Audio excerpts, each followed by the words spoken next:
Naga Chaitanya divorce 100% KTR చేయబట్టే అయింది. ఎందుకంటే ఎన్కన్వెన్షన్ హాల్ని కూలగొట్టొద్దు అని అంటే సమంతను నా దగ్గరికి పంపాలి అని చెప్పి ఆయన డిమాండ్ చేశాడు.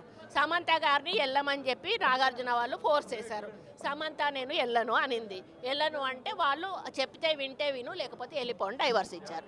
అది ఓపెన్ సీక్రెట్. అది అందరికీ కూడా ఇంటర్నల్గా మీడియా వాళ్ళంతా వాళ్ళకి ఇండస్ట్రీ వాళ్ళందరికీ కూడా తెలుసు. ఈరోజు సమంత జీవితం అన్యాయం కావడానికి 100% కేటీఆరే కారణం.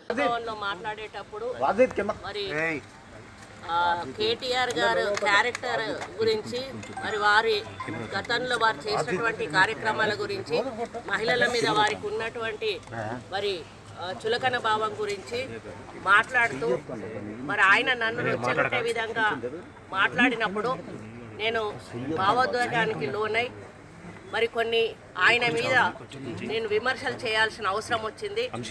ఆ సందర్భంలో నాకు ఇంకెవరి మీద కూడా వ్యక్తిగత ద్వేషం కానీ మరి వ్యక్తిగత కోపం కానీ లేదు. అనుకోని ఆ సందర్భంలో ఒక కుటుంబం మాట నేను తీయడం ఏదైతే ఉందో అది అనుకోకుండా నా నోటి నుంచి జరగడం జరిగింది.